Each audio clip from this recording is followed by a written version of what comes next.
எழுச்சி உரையை கேட்டு வைக்கிறோம். இதோ உங்கள் மேடையில் எழுச்சி உரையாற்ற வருகின்றார் இசைக்கலைஞர் அவர்கள். பலத்த கைகளை தட்டி அவருடைய எழுச்சி உரையை அனைவரும் கேட்டு வைக்கிறோம். அனைவருக்கும் வணக்கம். இந்த மேடை எனக்கு புதியதுதான். ஏனென்றால் அரசியல் மேடைகள் என்பது அரசியல் மேடையில் ஏறி மக்களுக்கான விழிப்புணர்வு மேடையில் ஏறி பேசுவது வந்து மிகவும் எளிது. அது மக்களுடைய கோரிக்கைகளை பற்றியும் குறைகளை பற்றியும் நம்ம இந்த இடத்துல பேசிக்கலாம். ஆனா இந்த மேடை இந்த சமூகத்துல கஷ்டப்பட்டு படித்து இன்னைக்கு பல்வேறு துறைகளில் முதன்மையா இருப்பவர்கள் அனைவரும் இந்த மேடையில் இன்னைக்கு அமர்ந்திருக்காங்க. அவர்கள் முன்னாடி நான் பேசுவதற்கு கொஞ்சம் பதட்டமாக தான் வந்து இருக்கிறது. ஐயா சிவகுமார் அவர்களை சந்திச்சு ஒரு வார்த்தை சொல்லிட்டு போயிடும், என்னை பேச சொல்லிடக்கூடாது அப்படின்லாம் நினைச்சுக்கிட்டே வந்தேன். ஏன்னா நீங்க எல்லாம் ஆசிரியர்கள், இன்னைக்கு நல்ல பொசிஷன்ல நீங்க எல்லாம் இருக்கக்கூடியவங்க தான். ஏன்னா ஆசிரியர்கள் இருந்தாலே அது பயம்தான் வரும். எங்க காலத்துல நான் படித்த காலத்துல அந்த ஆசிரியர்களுக்கு மீதான மரியாதையும் பயமும் இருந்துச்சு. இன்னைக்கு அந்த பயமும் அந்த மரியாதையும் இன்னைக்கு ஆசிரியர்கள் மீது இல்ல. அதுதான் உண்மை. அப்பேற்பட்ட இந்த கரிகாலத்திலே பாசமிகு ஐயா திரு சிவகுமார் அவர்கள் 35 வருஷமா தேவையான அவரால் முக்கியத்துவம் உருவாக்கப்பட்ட இந்த பசுமன் புத்தாளம் என்ற ஒரு கல்லூரியில மிகவும் சிறப்பான முறையில பணி செஞ்சிருக்கிறாரு. சாதி மதம் பார்க்காம அத்தனை மாணவர்களுக்கும் ஏழை எளிய மாணவர்களுக்கும் அத்தனை உதவிகளையும் அவர் செஞ்சிருக்கிறாரு. அவர் செஞ்சது எல்லாமே நல்ல விஷயங்களை தான் இந்த காலேஜ்ல இந்த கல்லூரியில அவர் பணியாற்ற செஞ்சிருக்கிறாரு. ஆனா அவர் பிறந்தது வந்து தேவ சமுதாயம் அப்படிங்கிறதுனால நாம என்ன நல்ல செஞ்சாலும் அதை குறை சொல்வதற்கும் அவர்களை நடந்தாந்து பேசுறதுக்கு ஒரு கும்பல் வந்து இருக்காங்க. அந்த வரிசையில கஷ்டப்பட்டு படித்து ஒரு ஆசிரியராகி ஏழை மாணவர்களுக்கு பணி செஞ்சுக்கிட்டு மீது ஐயா சிவகுமார் மீதும் சஸ்பெண்ட் நடவடிக்கை வந்து எடுத்தாங்க. ஏன்னா நல்லது செஞ்ச ஒரு காரணத்துக்காண்டி அவர் மீது சஸ்பெண்ட் நடவடிக்கை எடுத்தாங்க. அதையெல்லாம் தாண்டி அவர் அந்த மாணவர்களுக்கு எல்லாம் இன்னைக்கு நல்லது செஞ்சு நல்ல முறையில் இன்னைக்கு வந்து அவர் ஓய்வு பெறுகிறார். உண்மையில என்கிட்ட மேடையில் நான் வந்து ஏறும் பொழுது என்கிட்ட வந்து ஒவ்வொருத்தரா சொன்னாங்க, அவர் 5 வருஷம் இருந்திருந்தாருன்னா நம்ம கல்லூரி அப்படி மாற்றிக்கலாம் இப்படி மாற்றிக்கலாம், நம்ம மாணவர்களுக்கு இன்னைக்கு நல்லா வந்திருக்கோம் அப்படிலாம் சொல்றாங்க. தயவு செய்து நீங்க அப்படி சொல்ல வேண்டாம். ஏன்னா இனிமே அவர் வாத்தியாரா வேலை பார்த்ததோட தான் பிறந்த சமூகத்துக்காண்டி உழைக்கிறதுக்காண்டி தான் இன்னைக்கு ஓய்வு பெறுகிறாரு. இது வரைக்கும் இணைந்த சமூக மக்களுக்காண்டி மாணவர்களுக்காண்டியும் அவர் போராடிட்டாரு. இனி தாம் பிறந்த சமூக மக்கள் இன்னைக்கு பல்வேறு காலகட்டத்தில் நீங்க வந்து கல்வி ரீதியாகவும் நிறைய சங்கடப்பட்டு இருக்கோம், கஷ்டப்பட்டு இருக்கோம். அதெல்லாம் உணர்ந்துதான் எங்க ஐயா பசுமன் முத்துராமலிங்கத்தோட ஆசையில இன்னைக்கு அவர் ஓய்வு பெறுகிறாரு. ஏன்னா எங்களுக்கும் படித்தவர்கள் பண்புள்ளவர்கள் மிகவும் பொறுமைசாலிகள் வயதானவர்கள் எப்படின்னா அனுபவம் உள்ளவர்கள் வந்து இந்த சமுதாயத்துக்கு தேவை. ஏன்னா நீங்க நல்லா பார்க்கணும், நீங்க நல்லா எல்லாரும் யோசிங்க, நல்லா படிச்சவங்க இலக்கியமா பேசக்கூடியவர்கள் அரசியல் தெரிஞ்சவங்க நாளையும் அறிந்தவங்க யாரும் சமுதாய இயக்கத்திற்கு சமுதாய கட்சியிலே வந்து பேச மாட்டாங்க. அவங்க எல்லாரும் தேசிய திராவிட கட்சிகள்ல தான் போய் பயணம் பண்ணுவாங்க. அதெல்லாம் பாத்தீங்கன்னா நல்ல முறையா பேசுவாங்க, இலக்கணமா பேசுவாங்க, அப்படி பேசுவாங்க. ஆனா சமுதாய அமைப்புல அப்படி ஒரு அனுபவம் வாய்ந்தவங்க எங்கேயுமே இல்ல. நாங்கெல்லாம் ஒரு மேடையை பட்டு எங்களுக்கு தெரிஞ்ச விஷயங்களை பேசி பேசி பேசி பேசிதான் இந்த இடத்துக்கு இன்னைக்கு நாங்க வந்திருக்கிறோம். பல்வேறு கிராமங்கள்ல நாம சென்றிருந்த பொழுது கூட என்னோட பேச்சு நீங்க எல்லாரும் நீங்க பார்த்துருக்கீங்க. 4-5 வருஷத்துக்கு முன்னாடி நான் ஒரு பேச்சு பேசிக்கிட்டேன். அப்பெல்லாம் எனக்கு வந்து இந்த சமூகத்தை எல்லாரும் கொடுக்குறானுங்களே நடக்க பார்க்கானுங்களே அப்படிங்கிற ஒரு எண்ணம் இருந்துச்சு. அதனால ஸ்டார்ட் மைண்டா பேசுறேன். அதுக்கப்புறம் தான் நான் புரிஞ்சுக்கிட்டேன் இந்த சமூகத்துக்கு தேவை கல்விதான். கல்வி இருந்தா மட்டும்தான் இந்த சமூகத்தை காப்பாற்ற முடியும். படிச்சாலும் அந்த ஊர் நல்லா இருக்கும் அப்படிங்கிறத நானும் உணர்ந்து கொண்டு பல்வேறு மேடைகள்ல கிராமமா அதை போய் பதிவு செய்தேன். அதற்கு இன்னைக்கு பலன் கிடைச்சிருக்கு. நிறைய இளைஞர்கள் இன்னைக்கு வந்து அனைத்து கிராமங்களும் இன்னைக்கு நல்ல நிலைமையில வந்துட்டு இருக்குன்னா அதுக்கு காரணம் அந்த ஊர்ல இருந்தவங்க ஒரு சர்பன்ஸ்பெக்டராகவோ ஒரு நீதிபதியாவோ வழக்கறிஞராகவோ ஆக போய் தான் வாத்தியாரோ ஆக போய் தான் இன்னைக்கு ஒவ்வொரு கிராமங்களும் இன்னைக்கு சரியாயிட்டு வருது. அதே மாதிரி என்னன்னா இந்த சமூகத்தில் பிறந்த அரசு அதிகாரிகளுக்கும் இன்னைக்கு நல்ல நிலைமைகளுக்கும் நான் நன்றி சொல்ல விரும்புறேன். ஒரு காலத்துல யாருமே சமூகத்தை வந்து நினைக்கல, மறந்துருந்தாங்க. ஆனா இப்ப உள்ள காலகட்டங்கள்ல அரசு தொழிலும் சரி எல்லாரும் சரி தான் பிறந்த சமூக மக்களுக்கு எல்லாரும் செய்யணும் அப்படின்னு சொல்லி எல்லாரும் நினைக்காங்க. அதை நினைச்சு நான் ரொம்ப சந்தோஷப்படுறேன். நிறைய இன்னைக்கு நீங்க எல்லாம் வாக்குகள் நீங்க அதிகாரம் ஆயிட்டீங்க. இன்னைக்கு நீங்க வந்து எவ்வளவு ஆசிரியரா இன்னைக்கு ஒவ்வொரு இடங்கள்லயும் இன்னைக்கு உருவாகிட்டீங்க. ஆனா நீங்க உங்களால பணி செய்ய முடியல அப்படிங்கிறது எனக்கு தெரியும். இன்னைக்கு நீங்க நிம்மதியா வேலை பார்க்க முடியல. அதுக்கு காரணம் நீங்க பிறந்த சமுதாயம். இந்த சமுதாயம் 4 பேரை நல்லதுதான் செஞ்சது, 4 பேரை காப்பாற்ற காப்பாத்துச்சு. ஒருத்தர் கூட அவர் சாதி ரீதியா செயல்பட்டாரு அப்படின்னு சொல்ல முடியாது. யாராவது சிவகுமார் ஐயா ஏன்னா எல்லாத்துக்கும் பிற்படுத்தப்பட்ட மாணவர்களுக்கு அனைத்து மாணவர்களுக்கும் அவர் அந்த இருந்தார். ஏன்னா அந்த பிற்படுத்தப்பட்ட மாணவர் சங்கத்துக்கும் அவர் தலைவராக இருந்தார். கடந்த ஆட்சியில கடந்த அந்த கல்லூரியை வைத்துக் கொண்டு மிக மோசமான முறையில் நடத்திக்கிட்டு இருந்தாங்க. மாண்புமிகு முதல்வர் திரு மு க ஸ்டாலின் அவர்கள் வந்து வாக்கு கொடுத்தாரு, இந்த கல்லூரி நாங்க மீட்டு தரணும்னு சொல்லி. அதே மாதிரி மீட்டு கொடுத்தாரு, அதுல மாட்டுக்கு இல்ல. ஆனா கொடுத்தாலும் கொடுத்தாரு. உண்மையிலே அந்த கும்பல் இருந்தா கூட நாங்க காப்பாத்திருப்போம். ஆனா அதை தாண்டி அதாவது அடுத்த தலைமுறை சாதி மதம், அதாவது கல்வி என்பது சாதி மதம் அற்றது. ஆனா இந்த மாணவர்கள் படிக்க கூடாது, இந்த மாணவர்கள் வந்து அடுத்த கட்டத்துக்கு போக கூடாது நினைக்கக்கூடிய ஒரு கையில கொண்டு போய் கொடுத்திருந்தாங்க.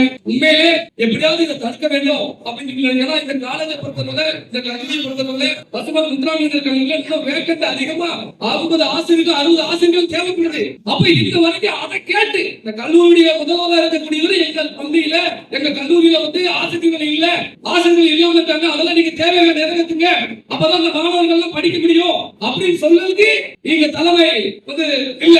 எப்படியாவது இந்த காலேஜை கெடுக்கணும், இந்த காலேஜை இருந்து விரட்டிடணும், இழுத்து மூடிடணும் அப்படிங்கிற நோக்கத்தில் செய்யக்கூடிய முதல்வர்கள் தான் இந்த கல்லூரியை வந்து வழிநடத்திட்டு வந்திருக்காங்க. ஆனா அப்பேற்பட்ட இடத்துல இருந்து எப்படிதான் நீங்க 35 வருஷம் பணியாக்கி நீங்க ஓய்வு பெறுவீங்கன்னு தெரியல. அதனுடைய வழியில நீங்க அனுபவிச்சிருப்பீங்க. உண்மையிலே இந்த சமூகத்தில் பிறந்த அத்தனை உறவுகளும் சரி, உங்களால் பயன்பெற்ற சாதி மதம் என்ற மாணவர்கள் அனைவரும் உங்களுக்கு என்னென்னைக்கும் உங்களுடைய பேரை சொல்லுவாங்க, துணை நிற்பாங்க அப்படிங்கிறதையும் இந்த இடத்துல நான் பதிவு செஞ்சிருக்கிறேன். இனி அதாவது இந்த மேடையில நான் முதல்வருக்கு வைக்கக்கூடிய கோரிக்கை தான், இந்த பசுமன் முத்துராமலிங்கனுடைய கல்லூரியில நீங்க ஆசிரியர்கள் பற்றாக்குறை இருக்கு, அது சுத்தமா இல்ல, அனைத்து இடங்களும் உள்ள குப்பையா தான் இருக்கு, காடு மாதிரி இருக்கு அப்படிலாம் சொல்லி பல்வேறு குறைகள் பல்வேறு புகார்கள் வந்திருக்கு. இதெல்லாம் சரி பண்ணணும். இன்னொரு விஷயம் இன்னொன்னு சொல்லியிருக்கேன் இந்த மேடையில, உண்மையிலே அந்த கல்லூரி முதல்வர் மீது நடவடிக்கை எடுக்கணும், இனி அவர் தொடரக்கூடாது அப்படின்னு சொல்லி பல்வேறு மேடைகளை பதிவு செஞ்சிருந்தோம். முதலமைச்சர் லெட்டர் எழுதியிருந்தேன். அதன் அடிப்படையிலையும் உண்மையிலே அந்த கல்லூரி முதல்வர் இனிமேல் தொடர மாட்டாரு,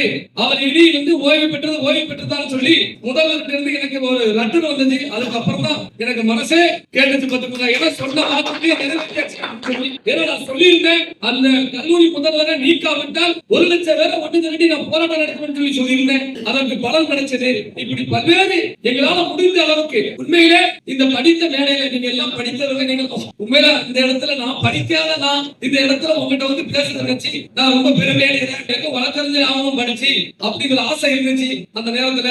ஆனா என்னால அன்னைக்கு நான் படிக்க முடியல, அன்னைக்கு சூழலும் படிக்க முடியல. அதுக்கு ஒரு சில காரணங்கள் உண்டு. அதனாலதான் இன்னைக்கு ஊரா கிராமமா எங்களால முடிந்த அளவுக்கு இந்த கல்வி உதவித்தொகையும் யாரு கஷ்டம் படிக்கணும்னு யார் வந்தாலும் சரி, உண்மையிலே அதை நம்ம சாதி பார்த்ததே கிடையாது. யார் வந்து கேட்டாலும் படிப்புக்கு நம்ம இன்னைக்கு வரைக்கும் உதவி செஞ்சுக்கிட்டே இருக்கிறோம். அதுக்கு பல்வேறு உறவுகள் எங்களுக்கு சப்போர்ட்டா இன்னைக்கு இருக்காங்க.